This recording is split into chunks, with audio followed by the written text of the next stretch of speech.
what were really the big drivers that were behind the sell-off that we saw? Well, Danny, as we've spoken a lot in the past few weeks and months, it was, again, the Fed. You had a couple of Fed officials come out at the beginning of the week and say that they felt like you should have a rate hike on the table for this year, 2016. Lacker had come out and said he was actually wanting to head off before a rise in inflation. So, again, we saw the traders get out there, and they really hammered gold this time. I mean, a month ago, we had less than 50% chance of a rate hike by the end of this year. And by today, we're up to about 65% chance. So it seems like the traders got in line and said, you know, we're going to push back gold a little bit here because we might actually get that hike.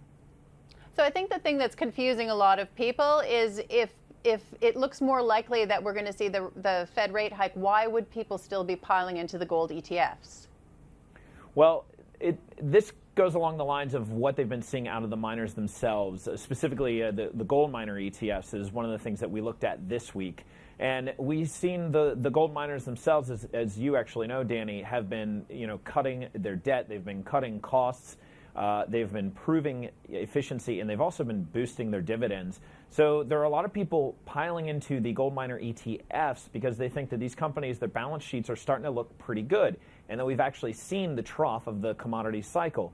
That on top of the fact that there are still people out there who, despite the pullback that we've seen this week and actually the second half of this year, think there might be still more in the rally for the actual gold commodity itself. All right, and so as we head towards the end of the month, obviously we've got all the Q3 earnings coming out on the miner side.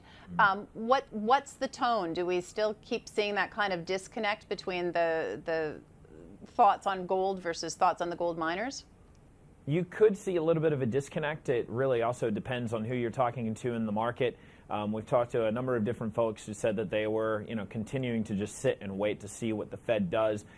Those people who are believers that the Fed's not only going to hike in December, but continue to hike after that into 2017, those are the ones who are a little bit worried about staying into gold. But there are others who think that other things on the docket, such as this question about the hard Brexit, right, and other things within Europe, economically would make gold a safe haven. As for the miners themselves, it depends. If you think that this commodities trough is past and the balance sheets look good, it does seem that, at least for right now, a lot of investors do like them.